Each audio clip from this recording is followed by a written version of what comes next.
Dans la ville de Chypre, en 300 avant Jésus-Christ, vivait un négociant très riche appelé Zénon.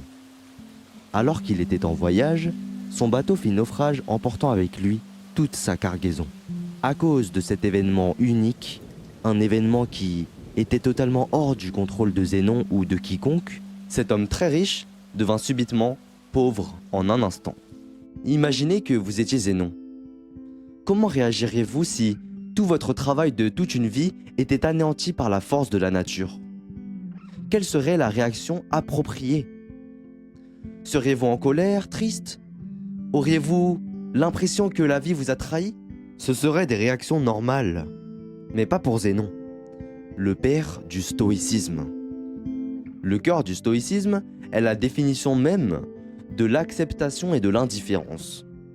Après avoir lu les œuvres de Socrate et d'autres grands philosophes, Zénon a créé et enseigné le stoïcisme.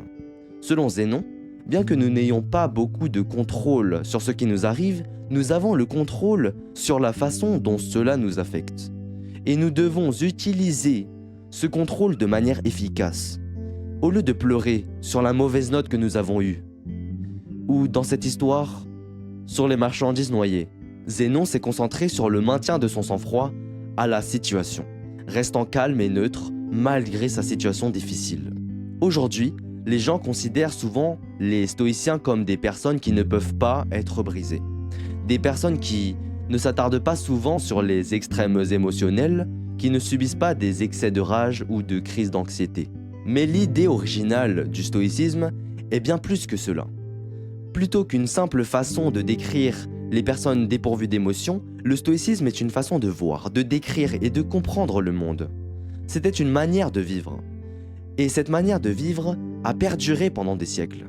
La philosophie stoïcienne peut être appliquée aux situations d'aujourd'hui de la même manière qu'elle l'était il y a des milliers d'années. Le stoïcisme nous permet de traiter ces émotions négatives résultant de mauvaises expériences et de les transformer en pensées qui nous offrent une perspective unique sur le monde. La perspective est tout, et chacun dans le monde a des expériences différentes et donc des perspectives différentes sur les choses. Étant donné que les stoïciens se réunissaient, discutaient et enseignaient la philosophie dans des places publiques, leur philosophie générale était largement connue. Ils croyaient que les principes stoïciens pouvaient grandement profiter à tout le monde, et il n'était donc pas logique de dissimuler cette connaissance derrière les quatre murs d'une école ou des cours du palais. En conséquence, tout le monde, de l'esclave à l'empereur, pouvait apprendre et devenir stoïcien. Et c'est ce qu'ils ont fait.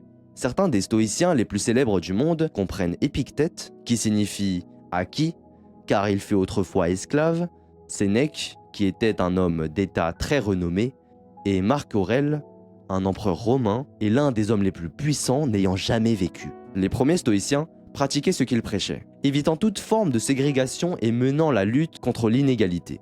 Ils ont même inventé le mot cosmopolite, qui signifie littéralement « citoyen du monde ». Quand les gens entendent ce mot maintenant, ils pensent à des villes comme New York, Toronto, Dubaï et Londres en raison de leur diversité. Et c'était ce type d'unité et de solidarité que prônaient les stoïciens. À l'époque, à la fondation du stoïcisme, les femmes n'étaient pas du tout autorisées à étudier la philosophie. Mais les stoïciens étaient en total désaccord avec cela. Musonius Rufus, le professeur d'Épictète, disait autrefois « Ce n'est pas seulement les hommes qui possèdent un enthousiasme et une inclinaison naturelle envers la vertu, mais aussi les femmes. Les femmes sont tout autant satisfaites que les hommes par les actes nobles et justes, et elles rejettent les actions opposées. Puisque c'est ainsi, pourquoi serait-il approprié que les hommes cherchent et examinent comment bien vivre, c'est-à-dire pratiquer la philosophie, mais pas les femmes ? Même à une époque où cela n'était pas populaire, les femmes étaient autorisées à apprendre librement le stoïcisme et à devenir stoïciennes d'elles-mêmes.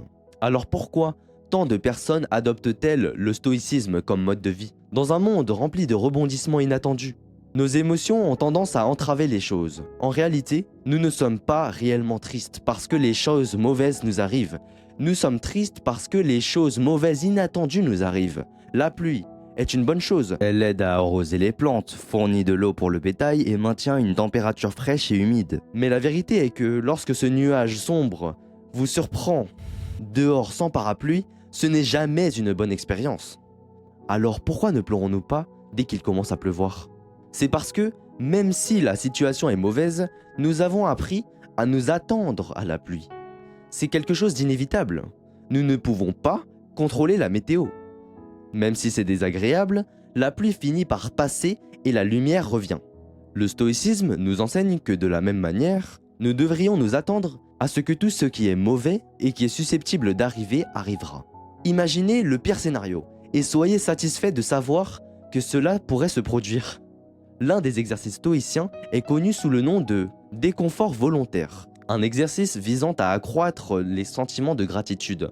Dormir par terre dans vos cuisines, prendre des douches froides au lieu de chaudes, ne manger que des pommes de terre pendant quelques jours, des choses comme ça. Cet exercice vous aide à comprendre que peu importe à quel point les choses deviennent difficiles, vous survivrez toujours et vous pouvez même prospérer si votre état d'esprit est le bon.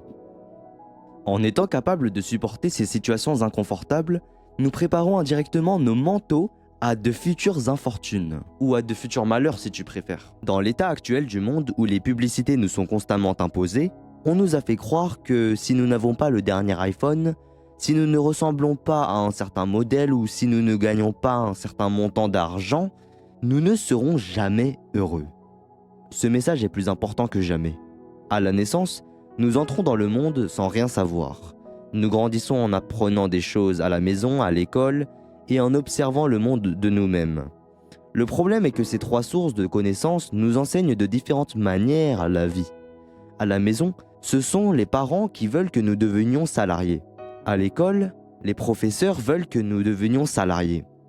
Dans nos entourages, nous sommes tous les jours influencés pour rester avec les futurs salariés. Mais quand vous avez cliqué sur cette vidéo de Michael Vu, vous savez que vous ne voulez pas devenir esclave des autres. Nous devrions plutôt nous concentrer sur nos propres améliorations pour nous-mêmes. Nous devrions faire des choses pour nous-mêmes et seulement pour cette raison.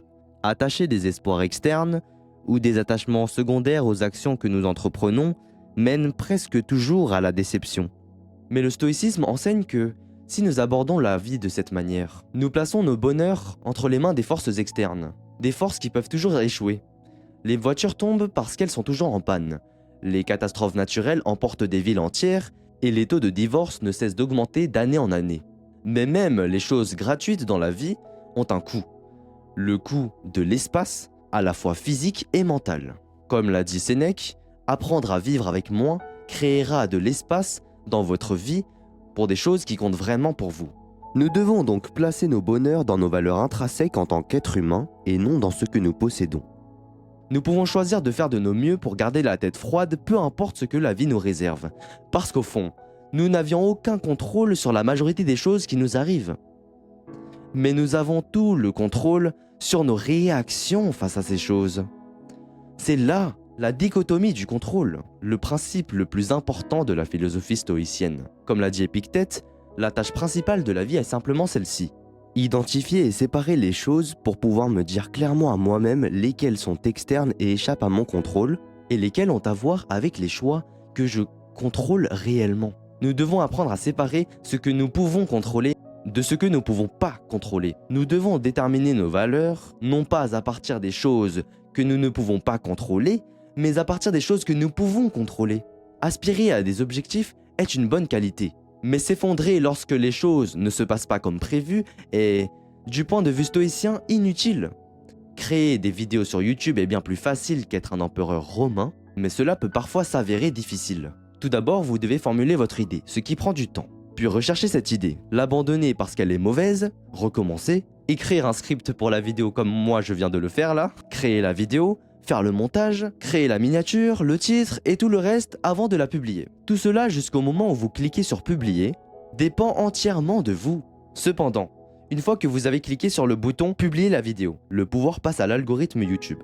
Pourtant, beaucoup de gens jugent le succès de leur chaîne YouTube ou de leur compte Instagram en fonction du nombre de vues, d'abonnés, de followers qu'ils ont, des facteurs qui, pour la plupart, échappent à votre contrôle.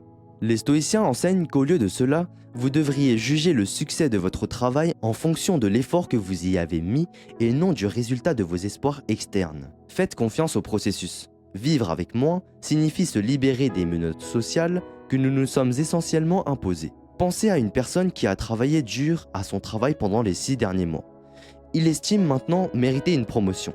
Alors il se rend chez son patron avec son rapport de performance. Le patron le remercie, mais ne lui accorde pas la promotion. Et il rentre chez lui en pensant soit qu'il est mauvais dans son travail, soit que le patron c'est un connard. Il ne considère pas que le patron pourrait simplement s'être réveillé de mauvaise humeur, qu'une autre personne aurait pu être mieux qualifiée à ce moment-là, ou peut-être que l'entreprise perdrait de l'argent et ne pourrait tout simplement pas se le permettre. Il ne connaît pas la raison, mais il est quand même contrarié. S'il avait simplement placé sa valeur sur la qualité du rapport de performance qu'il a remis, s'il avait continué à faire ce qu'il faisait pour mériter la promotion qu'il voulait, il aurait pu être beaucoup plus heureux dans l'ensemble.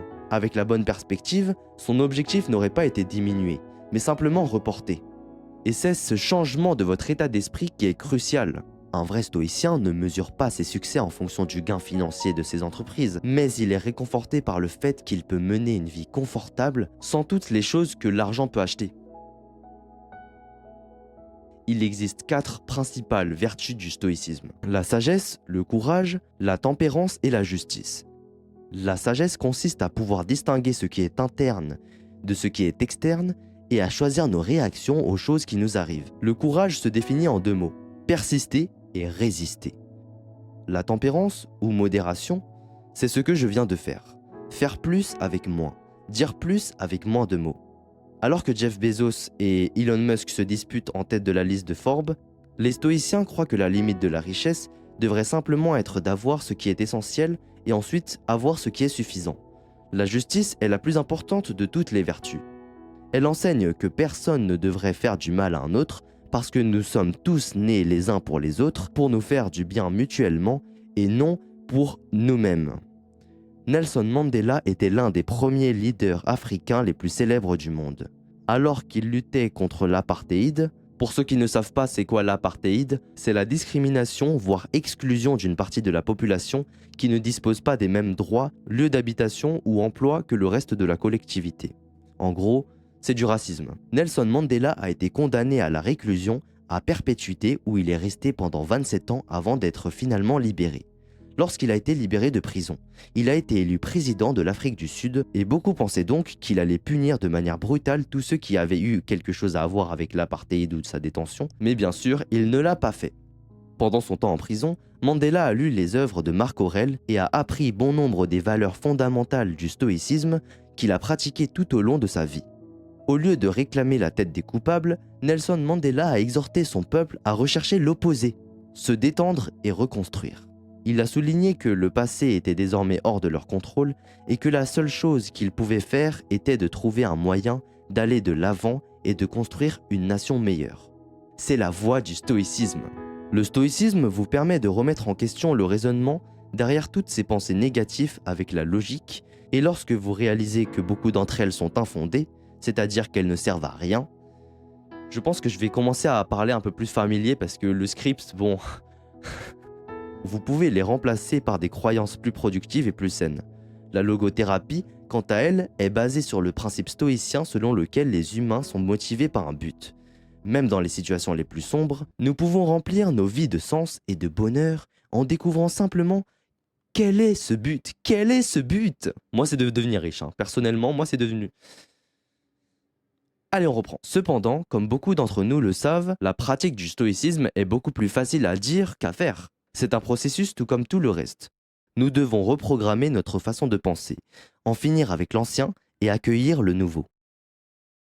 Pour résoudre nos problèmes de bonheur, nous devons pratiquer l'estime de soi, en redirigeant notre définition de la valeur vers les choses que nous pouvons contrôler. Nous pouvons cesser de nous fixer sur les choses que nous ne pouvons pas contrôler et en fin de compte, mener une vie beaucoup plus heureuse et plus épanouissante. Le stoïcisme nous aide à naviguer à travers les tempêtes passées et présentes vers des eaux plus calmes et plus paisibles. Et si notre navire coule et que nous nous noyons tous, nous pouvons être en paix en sachant que nous avons vécu une bonne vie, même si ce n'était pas aussi longtemps que nous l'espérions.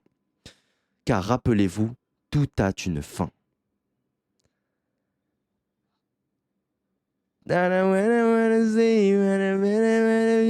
Oh, damn, what's that?